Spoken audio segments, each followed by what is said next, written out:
का लहजा आक्रामक हो सकता है, लेकिन मेरी बात में, मेरे तथ्य में कोई गड़बड़ी या गलती नहीं।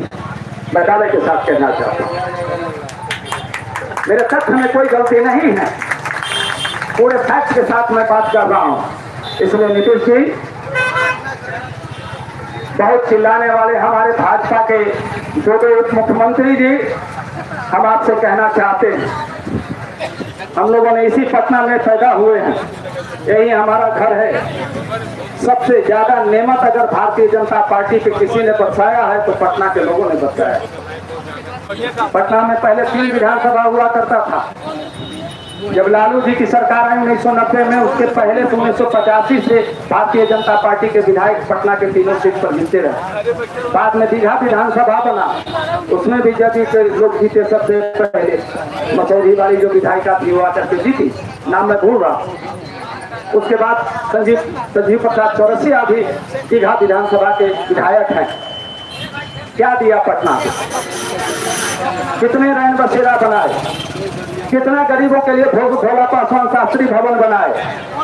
सबसे पहला लैंड एक्विजिशन एक्ट कोई सरकार ने 2005 में बदला, और पटना शहर की जो हदबंदी है, क्योंकि आप लोग चकबंदी का भी कभी भविष्य में काम करिएगा या कुछ और भी काम आप ही के दिन में आने वाला है, तो इसलिए मैं ये कह रहा हूँ कि पटना शहर में जो भूमि हदबंदी कानून था कि कोई एक व्यक्ति कितना जमीन ज्यादा से ज्यादा रख सकता है, कमर्शियल या डोमेस्टिक, उस सरकार ने, इस सरकार ने उसको बदल दिया। और सबसे पहला लाभ मिला प्रकाश झा को, पाटलिपुत्रा इंडस्ट्रियल एरिया में उनका माहौल बन गया, गरीबों की झोपड़ियां हट गई।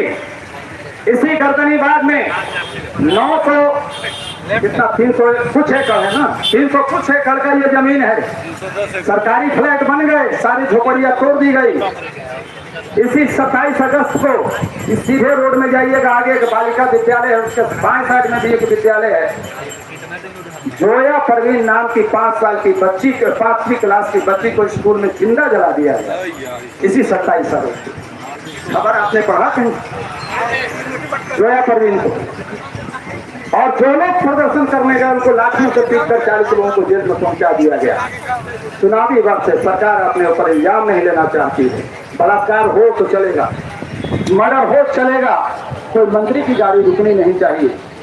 और जितना ज्यादा कड़ा आदेश ये सरकार ला रही है, आज बिहार के 5 मंत्री घिरे, जनता ने घेरा और उनको खदेड़ने का काम किया है।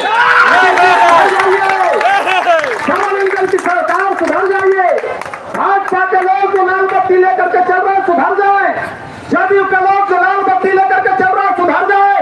अभी तो 5 मंत्री घेरे गए हैं, ऐसा नहीं हो कि चुनाव में आपसे निकलना दुश्वार हो जाए। आपने ऐसी गर्दिश मचा के रखा है बिहार के अंदर, अंधेर गर्दी मचा दिया।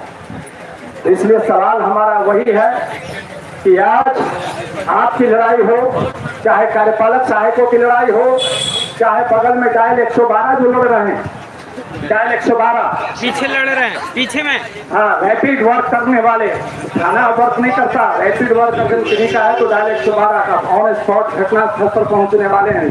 सब रिटायर्ड फौजी, सब रिटायर्ड फौजी। सरकार मांग नहीं मान रही है, क्या उपाय?